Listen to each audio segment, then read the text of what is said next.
510장 찬송하십시다. 찬송가 510장입니다.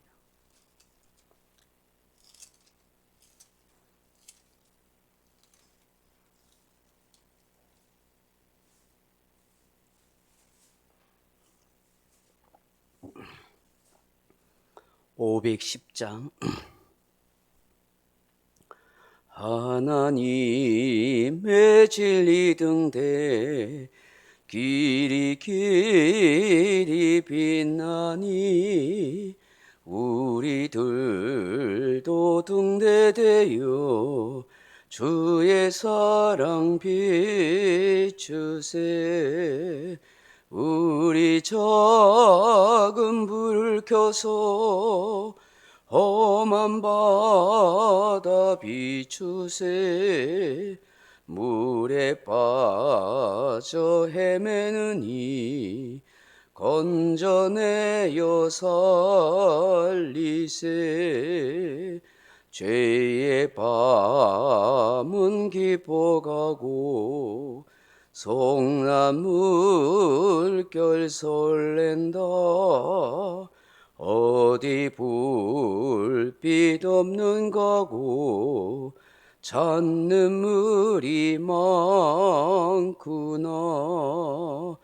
우리 작은 불을 켜서 험한 바다 비추세. 물에 빠져 헤매느니 건져내어 살리세. 너의 동불 돋우어라. 거친 바다 비춰라.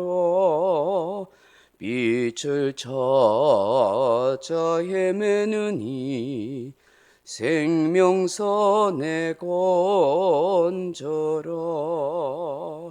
우리 작은 불을 켜서 험한 바다 비추세. 물에 빠져 헤매느니 건져내어 살리세. 아멘. 하나님 말씀 사도행전 16장 11절에서 15절 말씀까지 같이 읽겠습니다. 사도행전 16장 11절에서 15절 말씀까지입니다. 215페이지 사도행전 16장 11절입니다.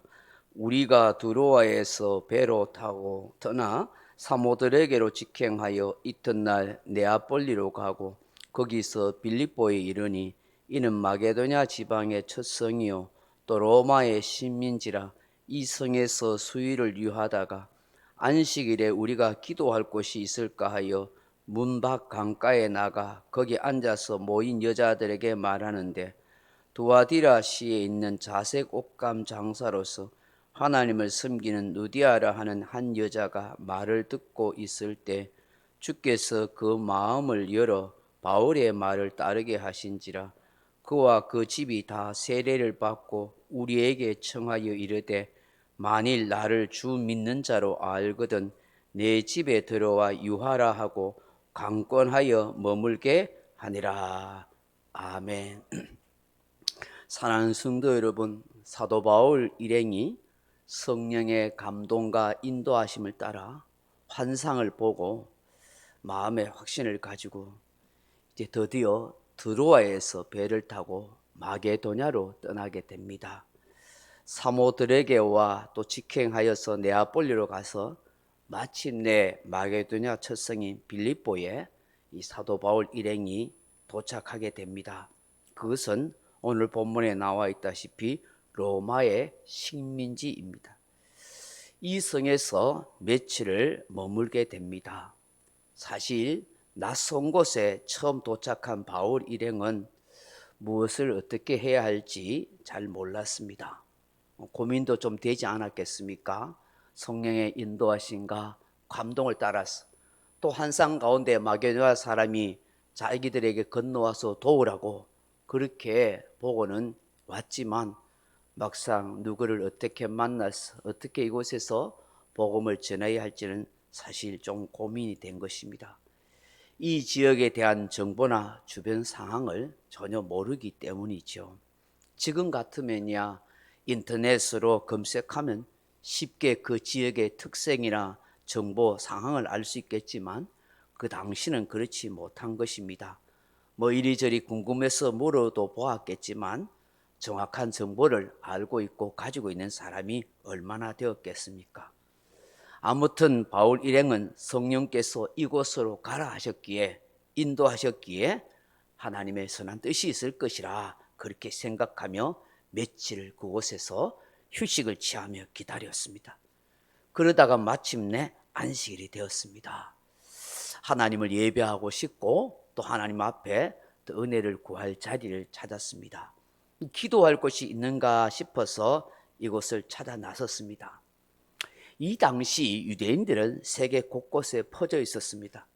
여러분 아시다시피 유대인들, 이 히브리인들은 10명 이상이 살게 되면 그 지역에서 회당을 짓거나 빌려서 자기들끼리 모여서 안식일을 지킵니다. 그것에서 기도도 하고 성경을 들려주거나 읽기도 하고 또 교제의 장을 그렇게 만들어 사용하기도 했습니다. 근데 빌립보는 로마의 식민지입니다. 정확한 정보가 없습니다. 유대인들이 얼마나 살고 있는지, 그곳에 회당이 있는지 없는지도 잘 모릅니다. 그래서 고민하다가 오늘 본문에 보면 성문 밖 강가에 가게 됩니다. 당시 유대인들은 회당이 없으면 주로 기도할 처소로 강을 찾는다고 합니다. 왜 강을 찾느냐 하면 흐르는 물이 있는 강은 하나님의 은혜가 흐르고 있다라고 그렇게 생각하고 믿고 있기 때문입니다. 그래서 강가에 가서 기도를 해야겠다 싶어서 바울 일행이 그 강가로 찾아갑니다. 그런데 마침 그 강가 주변에 많은 여인들이 모여 있는 것을 발견하게 됩니다. 이 여인들에게 물었겠죠. 이 주변에 흐르는 강이 어디 있습니까? 뭐 이런저런 정보를 물었을 것 같습니다. 이 여인들은 기도하러 나왔는지 아니면 그곳에서 교제의 장을 펼치고 있는지는 모릅니다. 바울은 기도하러 가다가 이 여인들을 보고 그냥 지나치지 않습니다. 참새가 방앗간을 그냥 지나칠 수 없는 것처럼 이 여인들에게 예수님의 복음을 전한 것입니다. 그런데 유독 한 여인이 바울의 눈에 띕니다. 바울이 전하는 복음을 잘 경청하고 있는 것을 보게 되는 것이죠.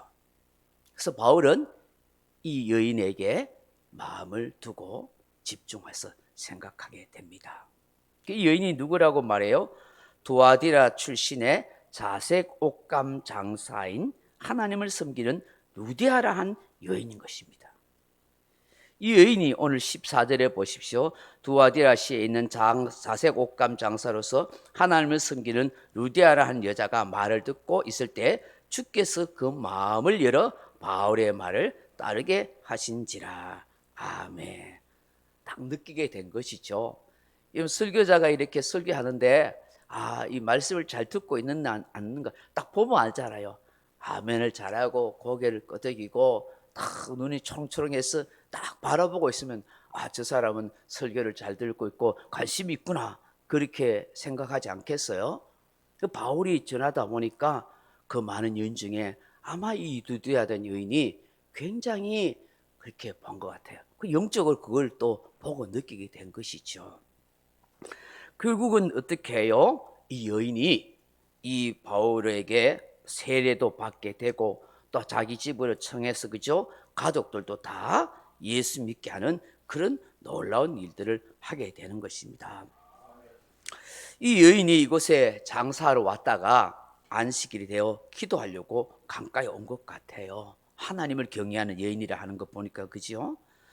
이 당시에 자색 옷감 장사를 여인이 한다는 건 참 놀라운 일이에요. 꽤 장사를 크게 하는 그런 거상, 보부상 그리고 큰 부자라고 성경학자들은 대개 이야기합니다. 이 누디아가 감동을 받습니다. 하나님이 이 여인의 마음을 활짝 열어주신 것이죠. 하나님께서 이 유대아를 택하셔서 이 마게도냐, 이 빌립보 지역에 교회를 세우는 귀한 일꾼으로 그렇게 역사에 가시는 것입니다.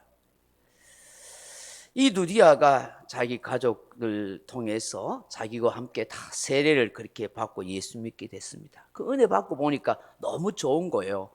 그래서 바울 일행에게 정중하게 요청합니다. 만일 나를 주 믿는 자로 알거든 우리 집에, 내 집에 좀 유해 주십시오. 그렇게 이야기하죠. 15절 같이 봐요. 그와 그 집이 다 세례를 받고 우리에게 청하여 이르되 만일 나를 주 믿는 자로 알거든 내 집에 들어와 유하려 하고 강권하여 머물게 하니라. 아멘. 바울 일행은 사람이 많으니까 남의 집에 폐를 끼치지 않으려고 많이 거절했겠죠. 그런데 어떻게 해요? 이 누디아는 은혜 받으니까 그 주의 사도들, 그 전도자들 강권해서 우리 집에 머무르라고 이렇게 간청하고 또 간청합니다. 정말 아름다운 섬김의 마음이 아닙니까? 저는 이런 아름다운 섬김의 마음 이전에 바울 일행을 통해서 더 말씀을 배우고 싶은 그런 열정이 있었을 것 같아 생각이 들어요. 그분들과 더 교제하고 싶은 그런 아름답고 간절한 마음이 작동했다고 봅니다. 이 루드아의 이름의 뜻은 생산 혹은 풍성함입니다. 그녀는 그녀의 이름대로 믿음으로 많은 생명을 생산하고 풍성한 은혜를 나누는 구원의 역사가 이 가정 속을 통해서 이루어지고 이 루디아를 통해서 이 빌립보 교회가 세워지는 그런 놀라운 역사가 일어나는 것이죠. 오늘 이 새벽에 이 본문을 통해서 우리가 깨닫게 되고 기도 제목으로 삼는 것이 있다면 무엇일까요?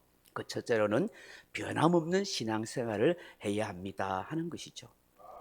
바울 일행이 낯선 지역이었지만 안식일에 하나님께 기도하려고 기도의 처소를 찾지 않았습니까? 만약에 핑계를 대거나 변명을 가지고 그렇게 했다면 어떻게 루디아 같은 여인을 만나겠습니까? 아, 이거 잘 모르는데 뭐 그냥 우리 지금 머무는데 여기서 기도하지 이랬다면 결코 만나지 못했을 것입니다. 여러분 한결같은 기도생활, 주일 지키는 신앙생활 중요합니다. 봉사생활도 마찬가지입니다. 한결같아야 합니다. 기분, 감정 따라 흔들려서 안 됩니다. 환경이나 사람 때문에 영향받아서 안 됩니다. 오로지 주님만 바라보고 신실하게 신앙생활을 하십시오. 거기에 하나님의 인도하심과 도우심이 있습니다. 두 번째로 언제 어디서나 복음 전하는 습관을 가지십시오 하는 것입니다. 바울이 그 여인들을 보고 그냥 쑥 지나쳤다면, 그냥 강가가 어디냐 하고 정보만 묻고 지나쳤다면 결코 루디아를 전도하지 못하고 빌립보 교회를 세우는 기틀을 마련하지 못했을 것입니다. 우리는 언제나 어디서나 사람 판단하지 말고 그냥 복음 전하면 됩니다.